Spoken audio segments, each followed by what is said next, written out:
যে বন্ধুরা সন্তোষ মিত্র স্কোয়ারে কিন্তু এবার বিশাল দেখা যাচ্ছে প্যান্ডেল, বাসেল স্ট্রাকচার কিছু একটা হতে চলেছে এবার বিশালভাবে সন্তোষ মিত্র স্কোয়ারে দুর্গাপুজোয়। তো দেখুন এখানে টিন দিয়ে ঘেরা আছে, ওপাশে দেখুন বিশাল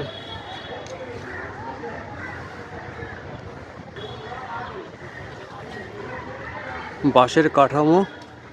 গতবার কিন্তু এরকম হয়নি, এবার কিন্তু মারাত্মক। ওই রাস্তার দিকে চলে গেছে বাঁশের কাঠামো, দেখুন বিশাল অ্যারেঞ্জমেন্ট সন্তোষ মিত্র স্কোয়ারে। এ হচ্ছে ভিতরের, এখানে সামনে মা থাকবে। এবছর যা কাঠামো দেখতে পাচ্ছি এবার অসাধারণ কিছু হতে চলেছে। এপাশ দিয়ে দেখুন, যেটা এপাশ দিয়ে দেখা যায় না কোনোবার, রাস্তার দিকে চলে গেছে। দেখুন বাঁশের স্ট্রাকচার দেখুন কি বিশাল, এরকম দেখতে পাচ্ছি কোনোবার দেখি না। আপনাদের ভিতর বাইরে দেখাবার চেষ্টা করছি ছোট্ট শর্ট ভিডিওর মাধ্যমে।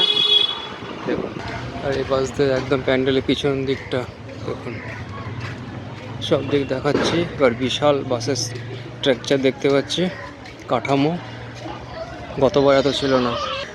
এবার এবছর প্যান্ডেল বাগানে চলে গেছে, যেটা সত্যি একটা বিস্ময়কর ব্যাপার। তো এইটুকুই আপনাদের দেখাতে পারলাম। দেখুন এবছর সন্তোষ মিত্র স্কোয়ার তো কিছু একটা করবে। তো পার্কের ভিতরে কখনো কিন্তু এইভাবে প্যান্ডেল করতে দেখি না, কিন্তু এবছর কিন্তু দেখুন বিশাল এরিয়া জুড়ে সন্তোষ মিত্র স্কোয়ার কিন্তু প্যান্ডেল করছে। যতটুকু জানতে পারলাম তারা এবছর মানে শুধু বাংলা নয়, ভারতের অন্যতম শ্রেষ্ঠ প্যান্ডেল করতে চলেছে অপারেশন সিন্দুর। তো সাথে থাকবেন, পরের ভিডিও নিয়ে আসবো।